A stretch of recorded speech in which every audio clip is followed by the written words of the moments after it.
Question number 6 है, if two circles arc of the same length subtended angles 60 degree and 70 degree at the center, find the ratio of their radii।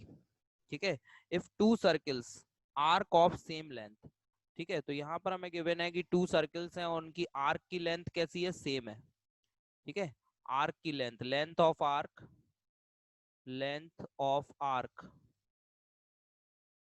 तो length of arc को हम लोग L से denote करते हैं। तो length of arc are same of two circles. ठीक है, तो इसको हम किससे डिनोट करते हैं, एल से। ठीक है, तो यानी कि L1 is equal to L2 given है। L1 is equal to L2, L1 is the length of arc of first circle and L2 is the length of arc of second circle. ठीक है ना। अब इसके बाद फिर आगे कह रहा है वो कि subtended angle 60 degree and 75 degree, जो एंगल सबस्टेंड कर रहे हैं किसी सर्किल के सेंटर पर, वो एंगल कितना है, 60 डिग्री एंड 75 डिग्री। तो फर्स्ट एंगल है θ1, this is 60 degree, and second angle है θ2, दिस इज 75 डिग्री। ठीक है, तो फर्स्ट एंगल कितना है, θ1 is equal to 60 degree and second angle है θ2 इज इक्वल टू 75 डिग्री। ठीक है, अब सबसे पहले आपको क्या करना होगा कि इसको रेडियन में चेंज करना है। ठीक है, जो एंगल गिवन है आपको इसको रेडियन में चेंज करना है। कैसे चेंज करेंगे, तो 60 डिग्री को रेडियन में चेंज करने के लिए आपको पाई बाई 180 से मल्टीप्लाई करना होगा। ठीक है, कल की क्लास में बताया था मैंने कि पाई बाई 180 से मल्टीप्लाई करके किसी भी एंगल को डिग्री से रेडियन में चेंज किया जा सकता है। ठीक है, अब अगर हम 60 को से 180 को कैंसिल कर दें, ठीक है, तो 3 टाइम कैंसिल हो जाएगा ये, तो ये वैल्यू आ जाएगी यहाँ पर पाई बाई 3। तो θ1 की वैल्यू आ गई पाई बाई 3। इसी तरह से θ2 को सॉल्व करो तो 75 इंटू पाई बाई 180, इसको भी रेडियन में चेंज करना है, तो इसमें भी पाई बाई 180 से मल्टीप्लाई कर दिया हमने। ठीक है, और इसको भी कैंसिल कर दो, तो ये देखो यहाँ पे ये दोनों 5 से कैंसिल हो रहा है, तो 5 1 जा 5, 5 3 जा 15, और इसको 5 से कैंसिल किया तो ये हो गया 36 टाइम। ठीक है, तो ये वैल्यू कितनी आ रही है बेटा, 13 पाई बाई 36। ठीक है बेटा, तो दोनों एंगल्स को हमने यहाँ पर रेडियन में चेंज कर लिया है। अब यहाँ पे पूछा है find the ratio of their ready.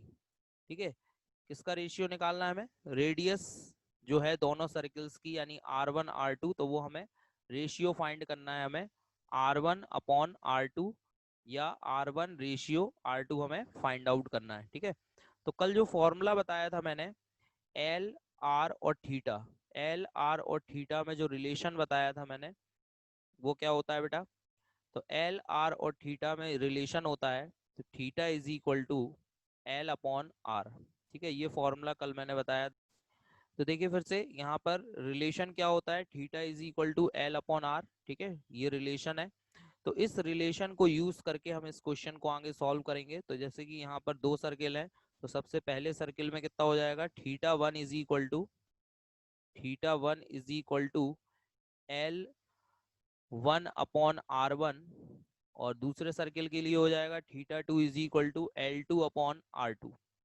ठीक है, तो फर्स्ट सर्किल के लिए हो गया θ1 इज इक्वल टू L1/R1, और सेकंड सर्किल के लिए हो गया θ2 इज इक्वल टू L2/R2। ठीक है, अब आपको क्या करना है यहाँ पर कि L1 और L2 तो इक्वल है। ठीक है, L1 L2 इक्वल है। ठीक, तो दोनों की जगह पर हम L सब्स्टिट्यूट कर सकते हैं। ठीक है, लेट कर लिया L1 L2 is equal to L, तो दोनों की जगह पे क्या रख सकते हैं हम लोग, L रख सकते हैं। और θ1 θ2 की वैल्यू ये रही, θ1 की वैल्यू पाई बाई 3 और θ2 की वैल्यू 13 पाई बाई 36। ठीक है, तो ये वैल्यू यहाँ पर रख दें, तो इससे हमें R1 की वैल्यू मिल जाएगी, R1 और R2 की, फिर हम इन दोनों का रेशियो फाइंड आउट कर लेंगे। ठीक है, तो R1 इज इक्वल टू, पहले यहाँ पे वैल्यू रख दो, ये पाई बाई 3, L1 की वैल्यू L अपॉन में R1, तो R1 की वैल्यू क्या आ गई बेटा फाइनली यहाँ से, R1 is equal to, R1 का इधर मल्टीप्लाई कर दो, ये हो गया 3L अपॉन पाई। ठीक है, तो R1 की वैल्यू आ गई 3L अपॉन पाई। इसी तरीके से अब आप थीटा टू को सॉल्व करो, तो 13 पाई बाई 36 थीटा टू की वैल्यू, एल टू की वैल्यू एल, और आर टू हमें निकालना है। तो आर टू की वैल्यू क्या आ रही है बेटा, आर टू को इस साइड ले आओ, R two is equal to 36 ऊपर चला आएगा 36 एल अपॉन 13 पाई। ठीक है, ये आ गई वैल्यू आर टू की। ठीक है, तो हमारे पास आर वन आ गया, आर टू आ गया। हमें क्या निकालना था बेटा, R one upon R to.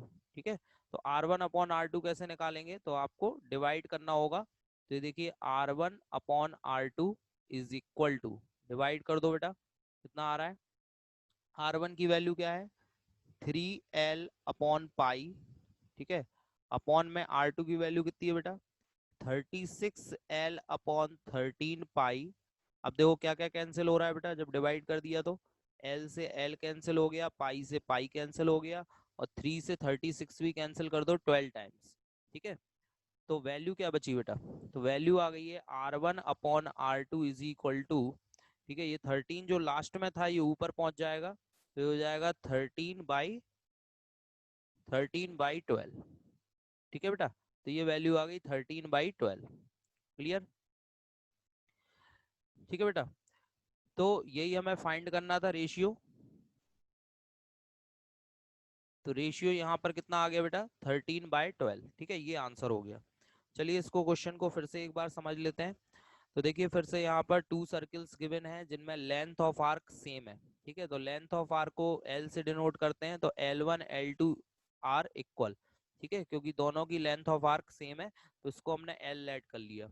इसके बाद फर्स्ट वाले सर्किल में जो एंगल दिया है θ1 वो दिया है 60 degree.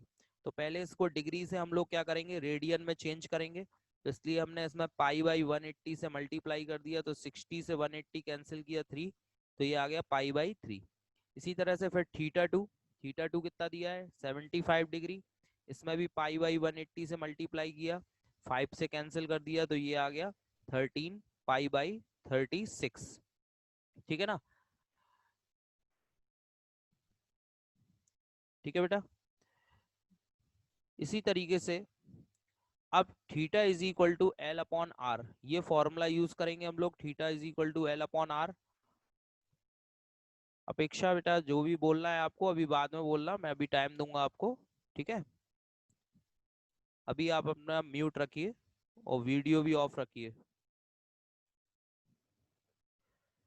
Theta is equal to L upon R. ठीक है, तो यहाँ पर θ1 is equal to L1 upon R1। जब फर्स्ट सर्किल के लिए बात करेंगे तो θ1 is equal to L1 upon R1, और ये सेकंड सर्किल की बात करेंगे तो θ2 is equal to L2 upon R2। ठीक है, तो यहाँ पर θ1 की वैल्यू रख दी π/3, L1 की वैल्यू L, और R1 की वैल्यू ये देखिए निकालनी है हमें।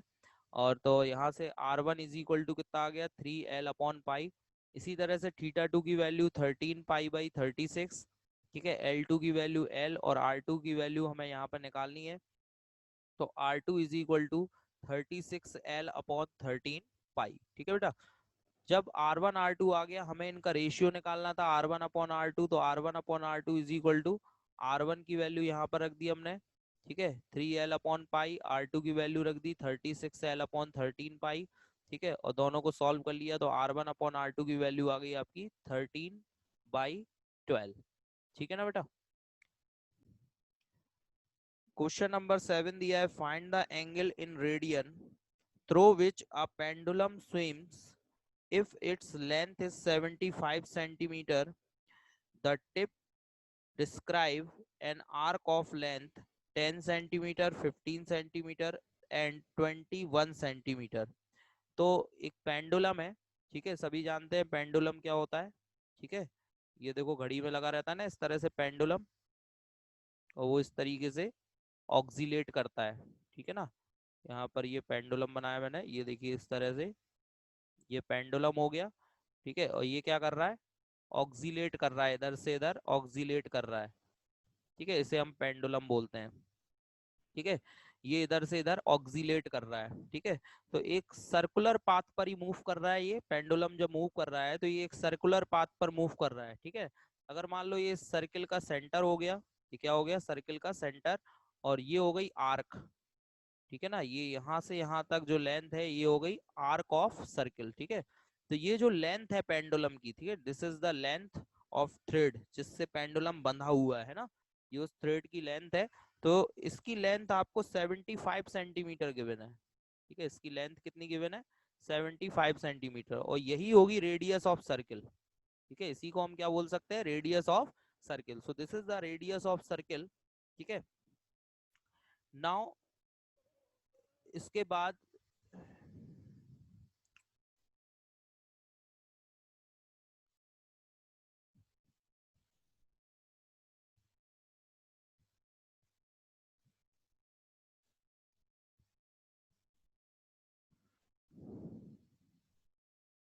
मंतशा आपसे कहा है मैंने वीडियो ऑफ रखी है, आप बार बार अपना वीडियो ऑन कर रहे हैं, रिमूव कर दूंगा आपको, ठीक है। तो इसके बाद क्या बताया मैंने, तो रेडियस ऑफ सर्किल, ठीक है, कितनी है, 75 सेंटीमीटर है, और यहाँ पर आपको आर्क की लेंथ दी हुई है। तो इसमें 3 क्वेश्चन है जिनमें डिफरेंट डिफरेंट आर्क की लेंथ आपको लेना है। तो जो फर्स्ट क्वेश्चन है आपका, फर्स्ट क्वेश्चन में आपको आर्क की लेंथ दी हुई है L is equal to 10 centimetre. L क्या होगा, ये होगा L, ठीक है, यहाँ से यहाँ तक, A से B तक ये आर्क की लेंथ होगी, और आपको थीटा फाइंड आउट करना है रेडियन में, ठीक है, थीटा आपको निकालना है, यानी कि एंगल कितना बन रहा है ये आपको निकालना है, ठीक है। तो सिंपल सा क्वेश्चन है, आपको फॉर्मूला अप्लाई करना होगा यहाँ पे, theta is equal to L upon R, ठीक है, L की वैल्यू कितनी दी हुई है 10, और R की वैल्यू कितनी है 75। इसके बाद इसे आप 5 से कैंसिल कर दीजिए, तो कितना हो जाएगा, ये 5 टू ज़ा 10, और ये 5 से कैंसिल हुआ, तो ये हो गया आपका 15, ठीक है। तो फाइनली आंसर कितना आ गया यहाँ पे 2/15, ठीक है, रेडियन, ठीक है, थीटा की वैल्यू रेडियन में आ गई 2/15। इसी का फिर एक और सेकंड वाला पार्ट दिया है, तो सेकंड वाले में आपको एल दिया हुआ है 15, यानी आर आपको यही लेना है, बस एल चेंज हो गया है, आर 75 ही रहेगा, बस एल चेंज हो गया है। तो अब कितना हो जाएगा, theta is equal to L upon R, तो थीटा कितना आएगा, तो एल की वैल्यू अब 15 रखना है आपको, और आर की वैल्यू कितनी रखना है 75। तो 15 से ही कैंसिल हो जाएगा 75, 15 5 जा 75, ठीक है ना। तो यानी कि वैल्यू कितनी आ गई यहाँ पर 1/5, ठीक है, ये आंसर हो गया। इसी तरीके से एक और दिया है थर्ड, थर्ड में आपको एल दिया हुआ है यहाँ पर 21 सेंटीमीटर, ठीक है। तो इसको भी आप ऐसे ही कर लीजिएगा, यही फॉर्मूला लगाना है, theta is equal to L upon R, और उसमें एल की वैल्यू रखना है 21, और आर की वैल्यू आपको रखना है यहाँ पर 75 सेंटीमीटर। तो इससे ये सॉल्व होके आंसर आ जाएगा, ठीक है ना बेटा। तो इसको भी बिल्कुल ऐसे ही करना है आप। तो देखो बेटा, सबसे पहले आपको यहाँ पर क्वाड्रेंट तो सभी लोग जानते ही होंगे, ठीक है, quadrants, x axis y axis सभी ने पढ़ा होगा, ठीक है ना। ये आपका एक्स एक्सिस होता है, और ये वाई एक्सिस होता है, ठीक है ना। एक्स, इस वाले को बोलते हैं एक्स डैश, ये होता है वाई, और ये होता है वाई डैश, ठीक है। अब इसमें सबसे पहले आप ये चीज ध्यान रखिए, ठीक है, कि जो टिक्नोमेट्रिक फंक्शंस होते हैं, ठीक है, टिक्नोमेट्रिक फंक्शंस, ठीक है, तो हर क्वाड्रेंट में टिक्नोमेट्रिक फंक्शंस के जो साइन है वो चेंज होते रहते हैं, ठीक है। जैसे अगर बात करें हम फर्स्ट क्वाड्रेंट की, फर्स्ट क्वाड्रेंट में जो एंगल होता है वो आपका 0 से 90 तक वेरी करता है ना, 90 से ज्यादा तो नहीं हो सकता ना, फर्स्ट क्वाड्रेंट में जो एंगल बनेगा राइट एंगल कितना होगा 90 डिग्री, ठीक है। तो ये जो एंगल वेरिएशन होगा ये 0 टू 90 डिग्री होगा, यानी फर्स्ट क्वाड्रेंट में जो एंगल लाई करेगा वो 0 डिग्री से 90 डिग्री तक लाई करेगा, ठीक है। इसलिए फर्स्ट क्वाड्रेंट में क्या होगा, ऑल पॉजिटिव, यानी all trigonometric functions are positive, जितने भी टिक्नोमेट्रिक फंक्शंस होंगे वो सब क्या होंगे, पॉजिटिव होंगे। All trigonometric functions are positive in first quadrant, ठीक है। Sine cos tan cot sec cosec, ठीक है, ये 6 टिक्नोमेट्रिक फंक्शंस होते हैं ना, तो ये सारे के सारे पॉजिटिव होंगे किसमें, फर्स्ट क्वाड्रेंट में। यानी कि एंगल क्या होगा 0 से 90, तो 0 से 90 के बीच जितने भी टिक्नोमेट्रिक फंक्शन होंगे वो सब फर्स्ट क्वाड्रेंट में लाई करेंगे, और उस फर्स्ट क्वाड्रेंट में उनका जो साइन होगा वो क्या होगा, पॉजिटिव साइन होगा। ठीक है। इसके बाद अब आते हैं हम सेकंड क्वाड्रेंट में। सेकंड क्वाड्रेंट में एंगल आपका 90 से ग्रेटर होगा। ठीक है, यहाँ तक 90 हो गया, अब 90 से 180। तो अब हमारा एंगल होगा 90 डिग्री टू 180 डिग्री। ठीक है, 90 से 180 के बीच लाई करेगा एंगल। ठीक है, तो इसमें क्या होगा, इसमें आपका केवल sine and cosec, sine and cosec are positive and other are negative. ठीक है, बाकी सब नेगेटिव होंगे, केवल साइन और कॉसिक पॉजिटिव होंगे और बाकी सब क्या होंगे, नेगेटिव। ठीक है, मंतशा जी वीडियो ऑफ रखिए। एक काम करता हूँ मंतशा, कल सीख लेना फिर आना, मैं रिमूव कर देता हूँ आपको।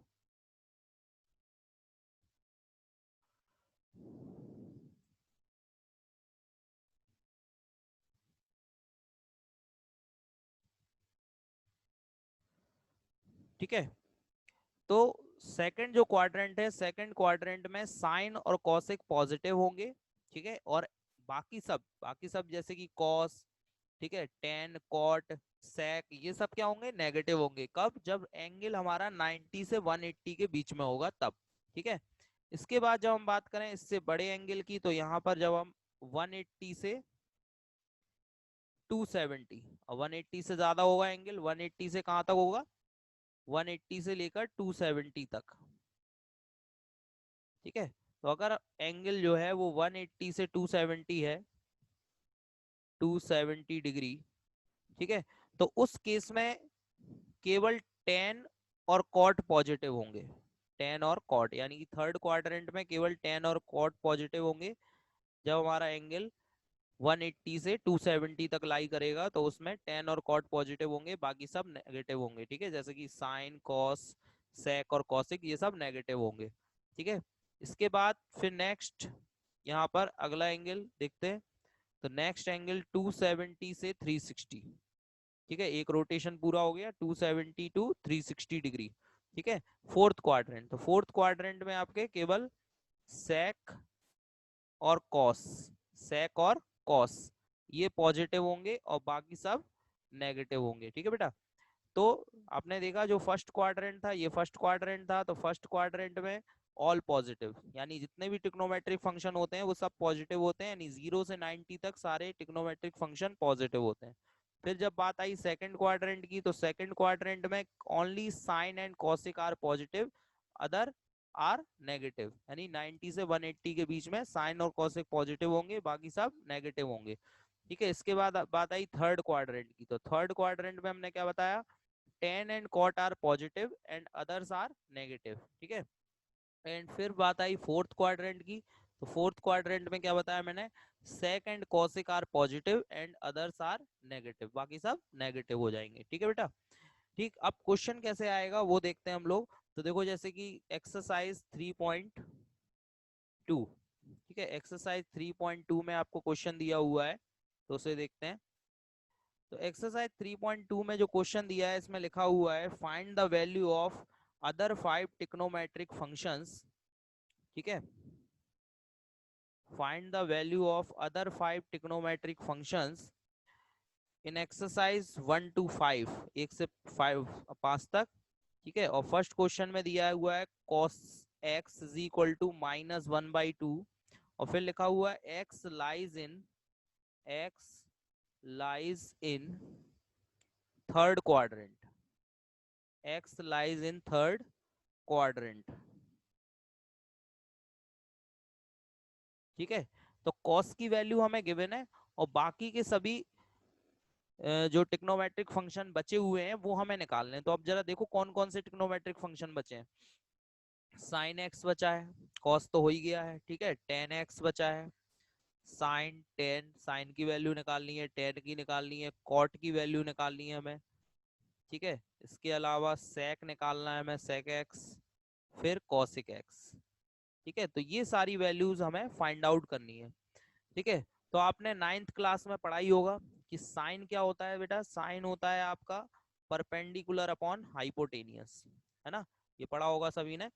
टेन एक्स क्या होता है, टेन होता है परपेंडिकुलर अपॉन बेस।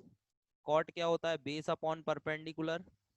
ठीक है, सेक क्या होता है आपका, सेक कॉस का उल्टा होता है, तो that is base upon hypotenuse upon base, ठीक है। एंड कॉसिक क्या होता है, cosec this is hypotenuse upon perpendicular, ठीक है। ये सबको लर्न होगा जहां तक है मुझे, ठीक है। अब इसी तरीके से अगर कॉस देखें तो कॉस क्या होता है बेटा, बेस अपॉन हाइपोटेनियस।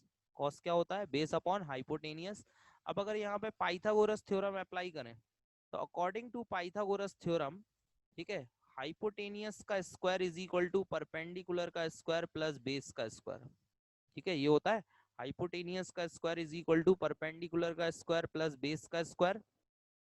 तो हाइपोटेनियस की वैल्यू देखो यहाँ से कितनी है 2, तो 2 का square is equal to perpendicular हमें नहीं मालूम, बेस की वैल्यू कितनी है, बेस की वैल्यू 1 है, ठीक है। माइनस साइन से कुछ नहीं करना, हमें माइनस साइन नहीं लेना क्योंकि साइन किसकी वजह से चेंज हो रहा है, क्वाड्रेंट की वजह से। तो आप तो बस 1 ले सकते हैं, -1 भी ले लोगे तो कोई फर्क नहीं पड़ेगा, ठीक है, क्योंकि लेंथ पर कोई फर्क नहीं पड़ता है, ये लेंथ है, ठीक है। तो ये हो गया 4 और ये परपेंडिकुलर का स्क्वायर और ये 1 का स्क्वायर, 1 को इधर ले आओ तो परपेंडिकुलर का स्क्वायर आ गया 3, तो परपेंडिकुलर कितना आ गया बेटा, √3। तो परपेंडिकुलर की वैल्यू आपके पास √3 आ गई, ठीक है। अब इन सब की वैल्यू यहाँ पर हम लोग रख देते हैं, ठीक है, इसमें रख देते हैं सबकी वैल्यू। तो देखो पहले परपेंडिकुलर की वैल्यू यहाँ पर कितनी है बेटा, परपेंडिकुलर की वैल्यू √3, हाइपोटेनियस की 2, यहाँ पर परपेंडिकुलर की √3, बेस की वैल्यू 1, 1 -1 नहीं रखना, ध्यान रखना 1 रखना, ठीक है। बेस की वैल्यू 1, परपेंडिकुलर की √3, हाइपोटेनियस की 2, बेस की वैल्यू 1, हाइपोटेनियस की वैल्यू 2 और परपेंडिकुलर की वैल्यू √3। अब बात आती है साइन की, तो साइन किस पे डिपेंड करेगा बेटा, क्वाड्रेंट पे, ठीक है। तो अभी हमने आपको बताया कि थर्ड क्वाड्रेंट में तो ध्यान से देखो फिर से, थर्ड क्वाड्रेंट में only tan and cot are positive, ठीक है, केवल टेन और कॉट पॉजिटिव होंगे, बाकी सब नेगेटिव होंगे। तो यहाँ पर केवल आपको टेन और कॉट को पॉजिटिव रखना है और बाकी सबको क्या करना है बेटा, नेगेटिव। तो ये देखो ध्यान से, टेन पॉजिटिव रहेगा और कॉट पॉजिटिव रहेगा और बाकी सबके आगे आपको काय का साइन लगाना है, माइनस का साइन लगाना है, ठीक है बेटा। साइन, सेक और कॉसिक सबके आगे माइनस का साइन लगाना है, क्योंकि केवल थर्ड क्वाड्रेंट में टेन और कॉट पॉजिटिव होते हैं और बाकी सब नेगेटिव होते हैं, ठीक है बेटा, क्लियर हो गया। तो बिल्कुल सिंपल क्वेश्चन था। कॉसेक्स की वैल्यू आपको यहाँ पे दी थी -1/2। सबसे पहले आपने पाइथागोरस लगा के यहाँ से परपेंडिकुलर निकाल दिया, क्योंकि कॉस होता है बेस अपॉन हाइपोटेनियस, ठीक है। उसके बाद आपने सबकी वैल्यू लिख ली। उसके बाद आपको ये दिया था कि ये थर्ड क्वाड्रेंट में है, तो आपने क्या किया यहाँ पर कि थर्ड क्वाड्रेंट में था, इस वजह से आपने केवल टेन और कॉट को पॉजिटिव कर दिया और बाकी सबको क्या कर दिया, नेगेटिव। क्लियर बेटा। इसी तरह से आपको question number second, third, fourth और फिफ्थ, ठीक है, ये क्वेश्चंस भी दिए हुए हैं, ठीक है। तो जैसे कि सेकंड क्वेश्चन क्या है, चलो एक क्वेश्चन और देख लेते हैं यहाँ पर। सेकंड वाला क्वेश्चन क्या है इसी का, sine x is equal to दिया हुआ है इसमें 3/5, साइन एक्स की वैल्यू 3/5 है और यहाँ पर वो कह रहा है x lies in second quadrant, ठीक है। एक्स किस में लाई कर रहा है बेटा, सेकंड क्वाड्रेंट में लाई कर रहा है एक्स, ठीक है बेटा।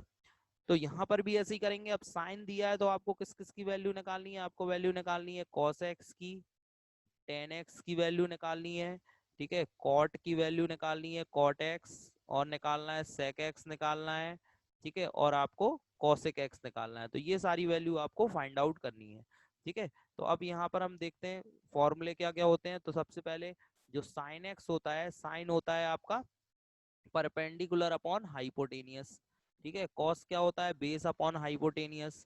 टेन क्या होता है, परपेंडिकुलर अपॉन बेस, ठीक है। कॉट क्या होता है, बेस अपॉन परपेंडिकुलर। सेक क्या होता है बेटा, हाइपोटेनियस अपॉन बेस। और कॉसिक क्या होता है, हाइपोटेनियस अपॉन परपेंडिकुलर, ठीक है।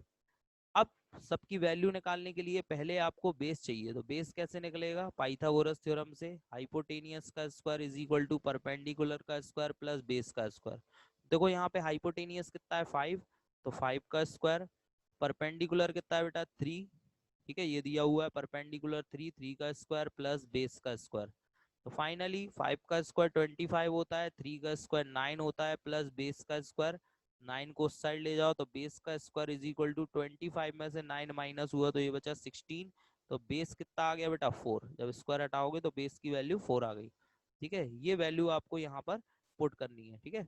तो पुट करते हैं, देखो बेटा बेस की वैल्यू 4 रखते हैं, बेस 4, हाइपोटेनियस 5, परपेंडिकुलर की वैल्यू 3, बेस की वैल्यू 4, बेस की वैल्यू 4, परपेंडिकुलर की वैल्यू 3, हाइपोटेनियस की वैल्यू 5 अपॉन बेस की वैल्यू 4, ठीक है, हाइपोटेनियस की वैल्यू 5 और परपेंडिकुलर की वैल्यू 3। अब बात आती है साइन की, ठीक है। तो देखो जरा ध्यान से, कौन सा क्वाड्रेंट है, सेकंड क्वाड्रेंट, और सेकंड क्वाड्रेंट में केवल साइन और कॉसिक पॉजिटिव होते हैं।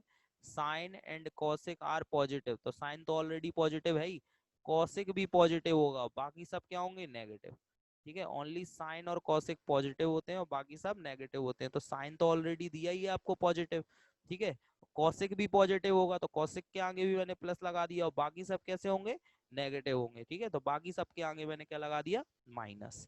क्लियर बेटा। इसी तरह से आपको थर्ड फोर्थ और फिफ्थ, ठीक है, थर्ड फोर्थ और फिफ्थ भी ऐसे ही है बिल्कुल। तो यहाँ पे मैं लिख दे रहा हूँ, आप लोग नोट कर लेना, ठीक है। थर्ड वाला क्वेश्चन है cot x is equal to 3/4, और यहाँ पे दिया है x lies in third quadrant, ठीक है, x lies in third quadrant. तो अभी जो फर्स्ट वाला क्वेश्चन किया था वैसा ही है ये बिल्कुल, इसमें बस कॉट गिवन है और बाकी सब निकालना है हमें। तो इसमें टेन और कॉट पॉजिटिव होंगे, बाकी सब नेगेटिव होंगे, ठीक है। फिर दिया है sec x is equal to, sec x is equal to 13/5, ठीक है, और इसमें कह रहा है वो x lies in fourth quadrant, तो इसमें फोर्थ क्वाड्रेंट में लाई कर रहा है एक्स, ठीक है। और इसके बाद फिफ्थ वाला जो दिया है वो दिया है 10x is equal to, X lie कर रहा है आपका, X lies in second quadrant, ठीक है। तो ये आप लोग इसको होमवर्क में नोट कर लीजिए, ठीक है, ये आपको करना है थर्ड से लेकर 5 तक, ठीक है। तो अगर कोई डाउट